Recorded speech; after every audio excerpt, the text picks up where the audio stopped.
Well, hello and welcome back. Now, one of the most common questions that I get asked is, MaryAnn, am I actually a people pleaser?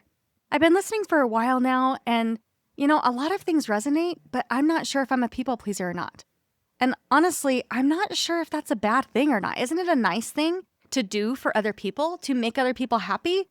Can you clarify that for me? And so today we're going to be talking about 8 questions to ask yourself, or 8 patterns that might be showing up for you to let you know if people pleasing is a problem for you. Because yes, for some people, it just feels so good to show up in love and kindness, and it feels amazing, and that's its own reward.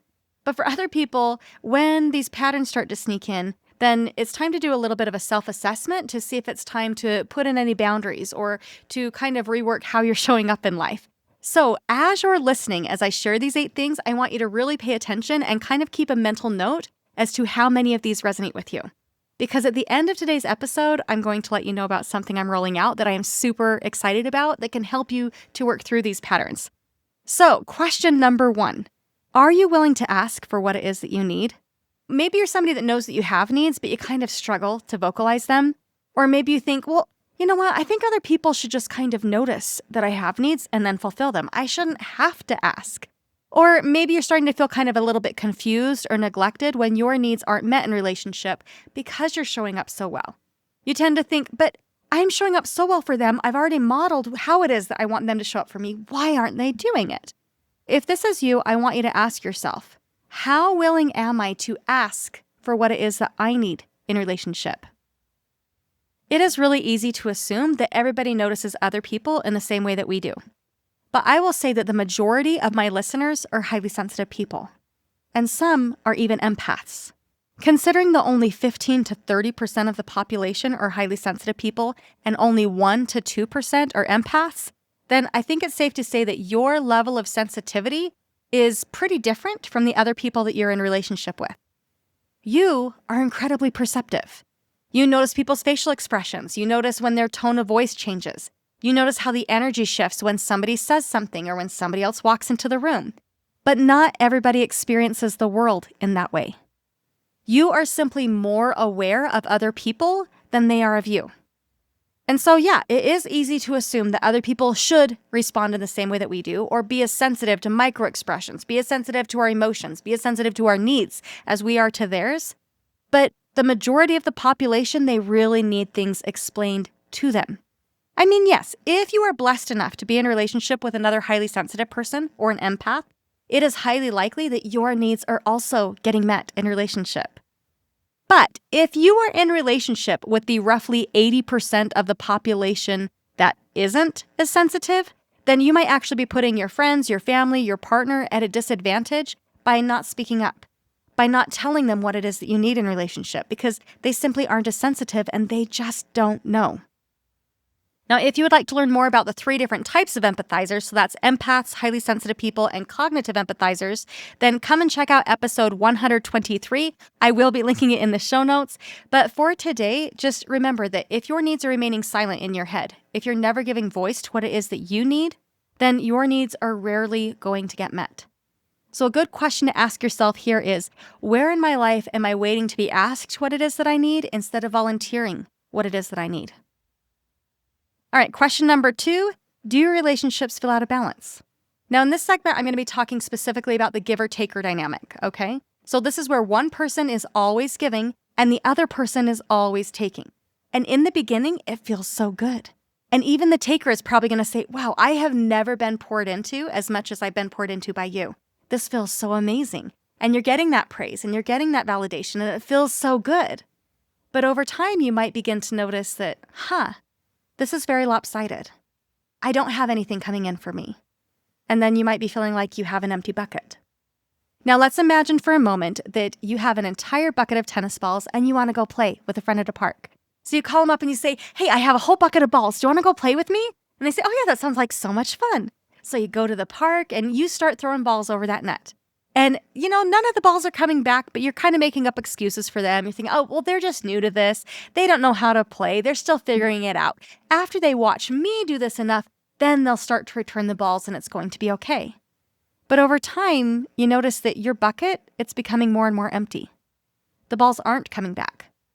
And maybe at this point, you even ask them about it. You say, hey, I'm running low on balls. Do you think you could send some back? And if you're in a relationship with a true taker, then their reply might sound something like, hey, you're the one that invited me here to play. If you want to continue to play, you better get more balls because you told me that you were going to show up with the balls. And now you want me to throw them back to you? It's starting to seem like this is tit for tat. You only invited me here so that I would send balls back to you. And you're trying to explain that that's not the case, but the balls aren't coming back. And soon, it's literally game over. You have nothing left to go back over the net. And this is true of our relationships as well. Healthy relationships, they require an exchange. If all the balls are on one side of the court, it's not a game anymore. And it's not fun. And no, it doesn't need to be perfectly balanced. There's always going to be an imbalance when it comes to how many balls are on which side of the net. But there should be something coming back in every now and then so that you can also have your bucket filled. So maybe for you, the imbalance is showing up as emotional labor, where you're always holding space for them, but they don't seem to have the capacity to hold space for you. Or maybe you're always the one initiating getting together, initiating phone calls, birthday celebrations, and that's not being reciprocated. Or maybe you're the one always doing the checking in, and they're never checking in on you. Now, imbalance, it happens for all kinds of reasons, and it's good to be sensitive about that sometimes people just don't have the capacity. But sometimes we're feeling depleted because of our own overgiving. And sometimes it's because the other person, they're unaware of our needs. And also sometimes, yes, it's because they're unwilling or unable to return any balls. And that's just important for you to note, okay? But what I want you to know is that making requests for what it is that you need in a relationship, that can make all the difference. It's going to make it significantly more likely for your needs to get met if you're willing to give voice to what it is that you need. All right, question number 3. Do you feel loved for who you are in a relationship, or do you feel loved for what it is that you do in a relationship? In other words, if I were to ask you, okay, how would you describe your role in a relationship? What would you say? Would you tell me, oh, I'm the caregiver, I'm the mediator, I'm the unpaid coach or therapist? If so, then just ask yourself, okay, if I stopped performing that role, who would I be? Because yes, it is wonderful to contribute in a relationship, and it can feel so rewarding to be able to fulfill that role for other people. But if you feel like all that you are is this role in a relationship and you're not even sure who it is that you are outside of that role anymore, it's time for some coaching. For many people, then each stage of life, it requires a little bit of a reassessment. So for example, when you have young kids at home, then you're probably taking on the role of doctor, chauffeur, chef, therapist, educator, housekeeper, and so much more. And when those roles take up so much of your time and energy, then it can be hard to remember who it is that you are outside of those roles. And then once the kids leave the nest, then it often creates a little bit of an identity crisis, all right? And what I've noticed a lot is for many people, because they fulfilled those roles for their children and the kids are now gone, now they're trying to, since that's how they've identified, they're trying to fulfill those roles for other people. But it's also creating those out of balance relationships.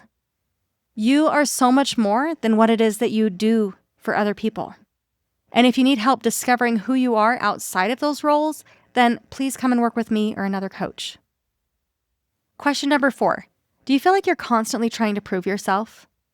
Now, proving yourself, it generally comes from one of two thoughts. It either comes from I'm not enough or I'm too much. And often we're kind of ping-ponging between both of those thoughts simultaneously that can kind of create this impossible double bind, where we're just constantly proving. We're trying to toe the line so that we're exactly in the middle and we're not too much and we're not enough. But that is so exhausting. And maybe you've even received this messaging from other people along the way. They're either too much or not enough. Maybe they've explicitly told you, hey, you're not showing up well enough. You're not giving enough. You're not sacrificing enough. You're not helpful enough. You're too needy. You're too demanding. You're too emotional. Your expectations are too high. Maybe other people have explicitly told you that. But what I find even more common is people are telling themselves that.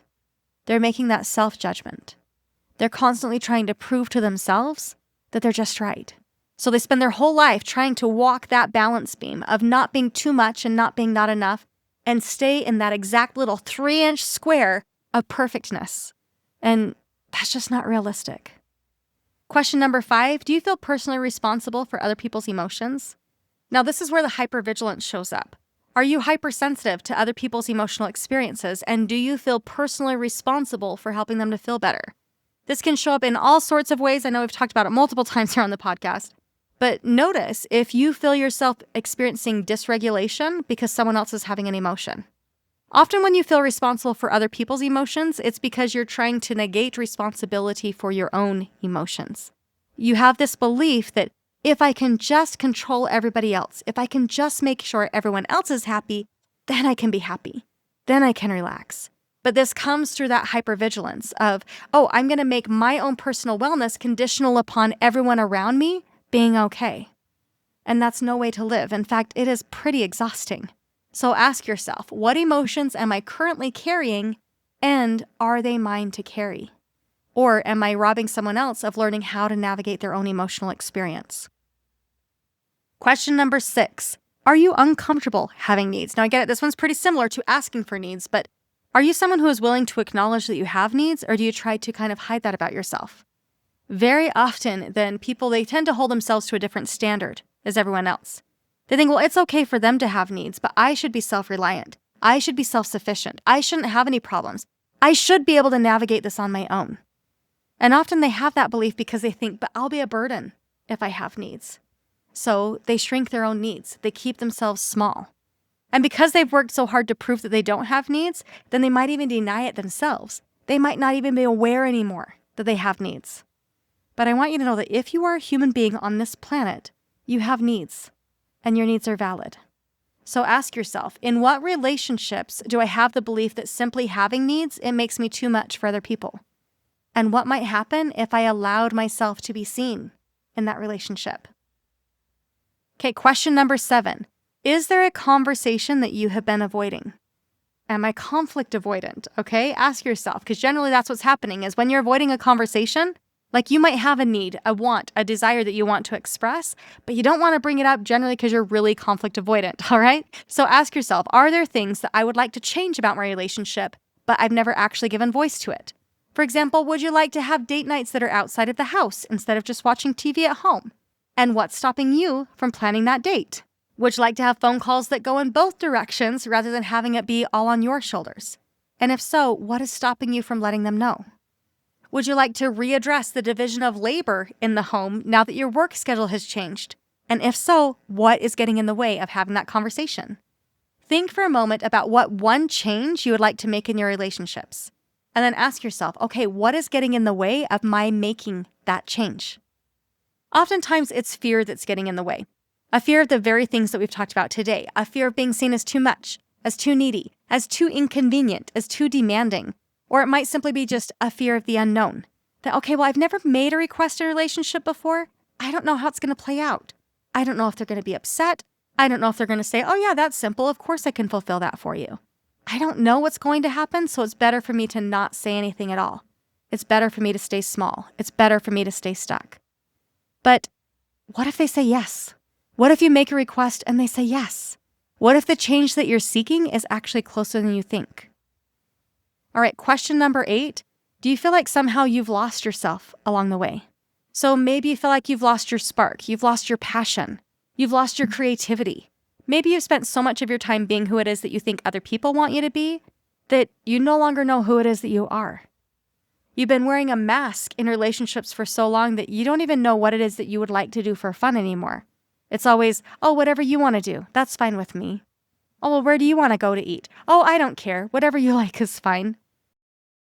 If you feel like you've lost yourself along the way, and if you don't know who you are anymore, you're not alone. All right, so that's all 8. Take a minute right now and add them up in your head. How many of these resonated with you? And if 3 or more resonated, then I want you to be sure to listen next week because I'm going to be sharing a new program that's rolling out in August, and I think that you'd be a perfect candidate for this program. But for today, the questions I want you to ask yourself are your relationships working for you too? Are your needs getting met? Do you feel safe showing up authentically in a relationship? Can you ask for what it is that you need in a relationship without feeling guilty? Because now is the time to start believing that your needs matter too. Now, if this episode sparked something in you, if you're ready to finally start getting your needs met, again, tune in next week to learn about my new program. This is going to be limited to 10 women and available on a first come, first serve basis. So if you are ready for change, then make sure that you are one of the first 10 women to reach out to me. This program is going to help you do 10x the growth that you've experienced from listening alone. And I cannot wait to share more about it with you next week. And if you just can't wait until next week to hear about the program, then I encourage you to come and join my free 7-day How to Get Your Needs Met challenge. During this challenge, I'll coach you through how to finally start getting your needs met in small and simple ways that can create large and lasting change. So simply click the link in the show notes to start getting your needs met today. Thank you so much for being here. Your giver heart is absolutely beautiful and amazing, and I'm so grateful that you chose to share this space with me. All right, well, have a great week, and I'll see you next time. Bye now.